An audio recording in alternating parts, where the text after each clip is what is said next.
तरीके से ये जो टिड्डी दल है ये भारत तक पहुंच पाते हैं। तो आपको दिखा दें कि जो टिड्डी दल है इनका ये जो पूर्वी अफ्रीका का क्षेत्र है, जहाँ सूडान, तंजानिया, ये जो क्षेत्र है यहाँ पे इनका प्रजनन होता है।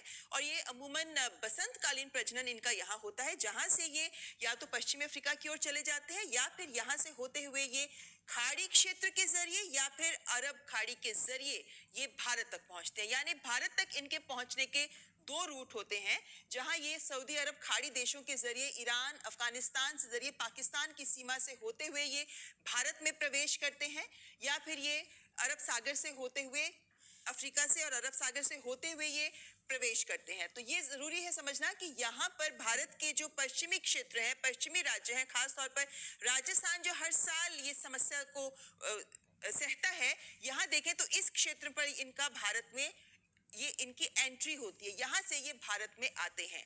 लेकिन जब ये भारत में आते हैं तो जैसा हमने कहा कि इस बार ज्यादा राज्य हैं जो इससे प्रभावित हैं। अगर हम आपको भारत के मैप पर अब दिखाना चाहें कि कौन कौन से ऐसे शहर हैं जो इस बार इस टिड्डी दल के हमले से बुरी तरह प्रभावित है, तो आप देख सकते हैं राजस्थान में गंगानगर, हनुमानगढ़, जोधपुर, बाड़मेर, मध्य प्रदेश में उज्जैन, राजस्थान में जयपुर, और जयपुर में तो बहुत सालों के बाद, कहा जा रहा है लगभग 26 साल के बाद ऐसा हुआ है कि जयपुर शहर में भी टिड्डी दल पहुंच गए हैं। नागौर, सीधी, सीहोर और उत्तर प्रदेश में झांसी भी इससे प्रभावित हुआ है। तो वहीं राजगढ़, ग्वालियर, आगरा, मालवा जिले, बैतूल और मध्य प्रदेश का सतना, तो आप देखते हैं उत्तर प्रदेश, मध्य प्रदेश, राजस्थान, ये तमाम क्षेत्र हैं जिनके सीमावर्ती जिले इस टिड्डी दल से बुरी तरह प्रभावित हैं। इसके अलावा अब ये देखा जा रहा है कि इनका फैलाव रोकने के लिए तमाम कदम उठाए जाएं। ऐसे में इस टिड्डी दल के हमले को रोकने के लिए क्या कुछ कदम उठाए जा रहे हैं, आइए ग्राफिक्स के जरिए आपको वो भी बता देते हैं। क्योंकि जैसा हम जानते हैं कि इस बार का जो ये हमला है, ये 26 साल बाद सबसे बड़ा टिड्डी हमला के तौर पे इसको देखा जा रहा है। विभिन्न राज्य जो प्रभावित है, आपको बता दें कि राजस्थान, पंजाब, गुजरात, मध्य प्रदेश में टिड्डियों पर नियंत्रण की कार्रवाई में तेजी लाई गई है।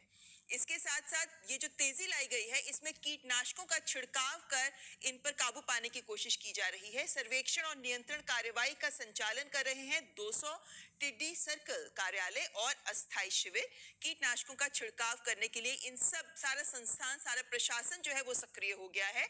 और कुल 303 स्थानों के 47,000 से ज्यादा हेक्टेयर क्षेत्र में टिड्डियों पर नियंत्रण की कार्रवाई की जा रही है। तो बड़ा स्तर है, हेक्टेयर, कई हेक्टेयर क्षेत्र जहां पर इनका नियंत्रण करने के लिए इस छिड़काव का, कीटनाशकों का छिड़काव किया जा रहा है। 89 दमकल गाड़ियां, 120 सर्वेक्षण वाहन, छिड़काव करने वाले उपकरण, 810 ट्रैक्टर, माउंटेड स्प्रेयर युक्त 47 नियंत्रण वाहन, ये भी तैनात किए गए हैं इन विभिन्न जिलों में, विभिन्न शहरों में, ताकि इस टिड्डी पर नियंत्रण रखा जा सके। टिड्डी नियंत्रण दल के हिसाब से कहां-कहां पे इनको रखा गया है, कहां-कहां ये दल तैनात किए गए हैं, तो आपको बता दें राजस्थान के 19 जिले, जिसमें 40,308 हेक्टेयर पर छिड़काव किया जा रहा है। वहीं मध्य प्रदेश की बात करें तो यहाँ 7 जिले आते हैं, लगभग 500 हेक्टेयर के करीब क्षेत्र है जहां पर छिड़काव हो रहा है। पंजाब में भी 700 हेक्टेयर क्षेत्र है, एक जिला कहा जा रहा है जहां पर छिड़काव है। वहीं यूपी की बात करें तो उत्तर प्रदेश में भी 10 जिले हैं जिन्हें हाई अलर्ट पर रखा गया है। ये सब हम बात कर रहे हैं टिड्डियों की, तो आइए आपको समझा देते हैं कि आखिर होती क्या है ये टिड्डियां। दरअसल इन टिड्डियों की बात करें तो ये दुनिया की सबसे खतरनाक कीट में गिनी जाती हैं।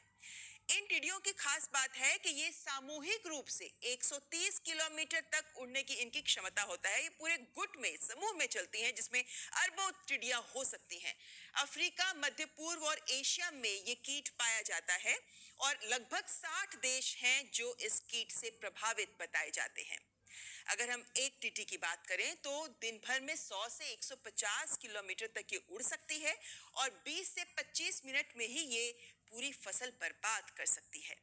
अगर हम 1 स्क्वायर किलोमीटर का टिड्डियों के एक दल की बात करें तो इसमें इतनी क्षमता होती है कि 35,000 लोगों के हिस्से का अनाज 1 स्क्वायर किलोमीटर में टिड्डियों का दल अगर इस संख्या में होता है तो ये खा सकता है। वहीं ये भी कहा जाता है कि टिड्डी हवा में अगर हम बात करें तो ये हवा में 5,000 फीट की ऊंचाई तक उड़ सकती है। इस बार तो ये भी देखा गया है कि जयपुर जैसे इलाकों में 12वें फ्लोर तक भी टिड्डियां पहुंच पा रही थी।